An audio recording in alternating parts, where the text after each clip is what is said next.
안녕하세요. 지식편집자 김초로입니다. 쓸데있는 말 공부, 이번 시간에는 슬픔과 관련된 말들에 대해 함께 생각해 보겠습니다. 슬픔 없는 인생이 있을까요? 있다면 거기가 바로 천국이겠죠. 자, 슬픔을 한자어로 비애라고 합니다. 슬플 비, 슬플 애. 한마디로 온갖 슬픔이죠. 이 슬플 비와 슬플 애가 어떻게 다른가? 이게 오늘의 주제가 되겠습니다. 자, 감정이라는 말을 한번 들여다보세요. 감자 밑에 마음 심자가 들어있어요. 마음이 느끼는 거니까요. 자, 정자 왼쪽에도 마음이 들어있습니다. 마음 심자가 왼쪽 붓으로 쓰일 때는 이렇게 삼획이 되는 거예요. 잠깐 재밌는 얘기를 해드리면요. 마음 심자는 심장을 상형한 글자였어요. 옛날 글자를 보면요, 심장은 거의 똑같이 생겼습니다. 근데 심장이 영어로 뭐예요? 하트죠.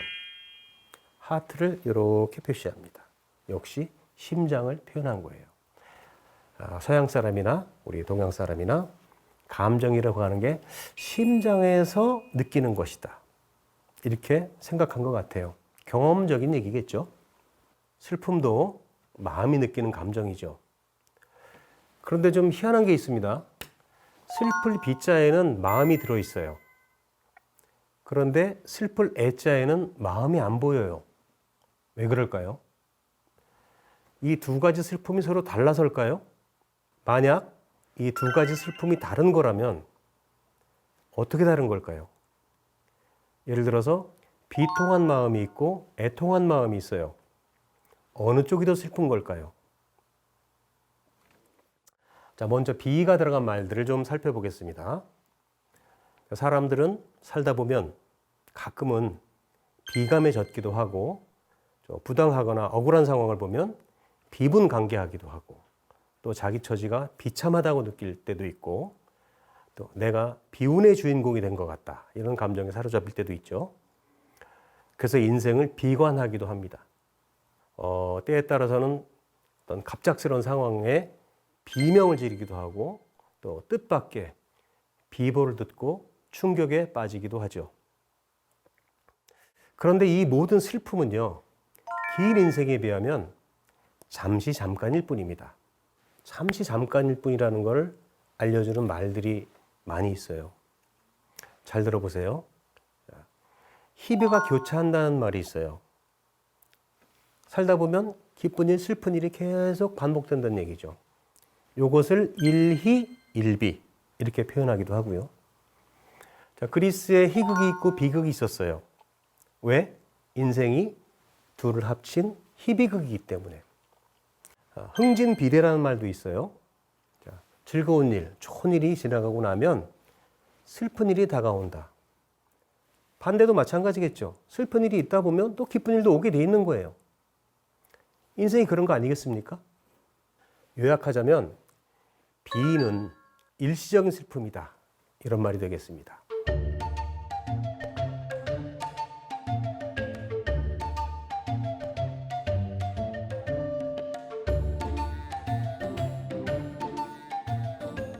자, 그렇다면 슬플 애는 어떨까요?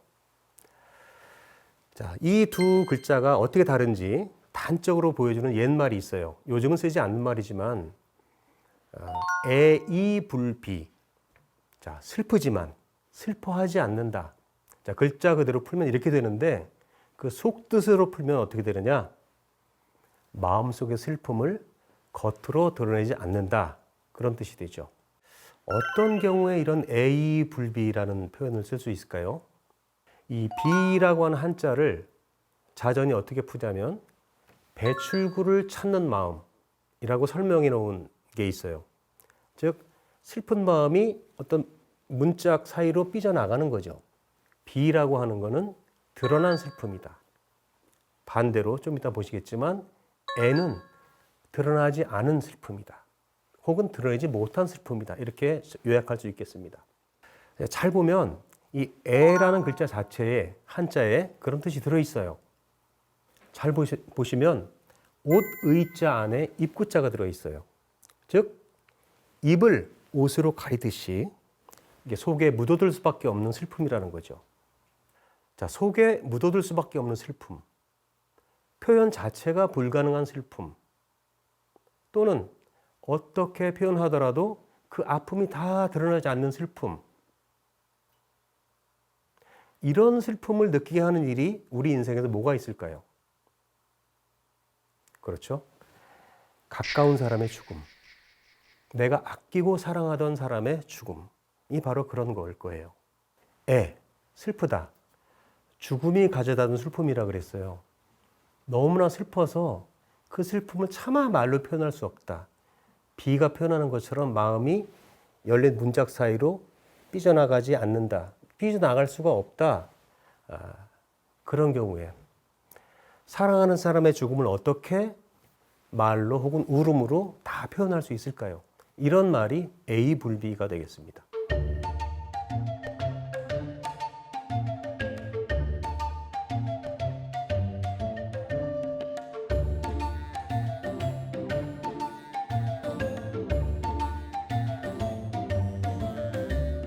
한마디로 B는 단순히 슬퍼한다는 것이고 A는 죽음을 슬퍼한다는 거예요. 그래서 사랑하는 사람의 죽음이 낳은 슬픈 이별이 애별이 되는 거고, 떠나간 사람을 그리워하면서 슬퍼할 때는 애도한다고 하는 거예요. 자, 애석하다 하는 말이 있죠. 이거는 누군가가 죽지 않으면 쓸 수 없는 표현이에요. 쓰지 않는 표현이죠. 자, 죽음이 가져다 준 슬픔을 모든 공동체 구성원들이 함께 나누는 거, 우리도 그렇고 동서고금의 여러 사회의 관습이죠. 자, 이렇게 함께 슬퍼하는 일이 있는가 하면 또 함께 기뻐할 일이 있어요. 이것을 한데 묶으면 뭐가 될까요? 네, 애사와 경사를 합친 애경사라고 하죠. 자, 애를 조금 더 들여다볼게요. 자, 애가 죽음을 슬퍼함이라고 했어요. 자, 근데 이런 감정은 슬픔이라기보다는 서러움에 좀 더 가까워요. 서럽다고 하는 거, 줄여서 서름이 되겠죠. 그래서 국어사전을 보면요, 비애를 그냥 슬픔 이렇게 풀지 않고 슬픔과 서러움 혹은 서름 이렇게 많이 풀어놨어요. 자, 그런데 슬퍼하는 마음, 슬픔과 서러워하는 마음, 서름, 이게 도대체 어떻게 다른 걸까요? 옛날 속담 나옵니다. 자, 과부서름은 호라비가 안다. 요즘도 주변에서 늙으면 서름이 많다, 이런 말을 합니다. 자, 뭐니 해도 배고픈 서름이 첫째다, 이런 식으로도 말을 해요. 자, 여기서 서름은 일시적인 감정이라기보다는 벗어나기 힘든 자신의 처지를 생각하면서 느끼는 깊은 서글픔 같은 거죠. 쉽게 벗어나지가 않는 거예요. 이런 감정이 그러니까 쉽게 사그라지지가 않는다는 거죠. 다시 요약하자면 슬픔은 짧게 지나가는, 비교적 짧게 지나가는 감정이고, 서름은 오래 가는 길고 깊은 감정이라는 겁니다. 자, 그러니까 잘 생각해 보세요. 자신의 처지나 사정을 남한테 알려서 그 사람의 마음을 움직이고 싶을 때는 내가 슬프다, 이런 슬픔을 나타내는 것보다는 서러움을, 즉 서름을 표현하는 게 훨씬 더 효과적일 거예요. 그래서 생겨난 말이 애절하다.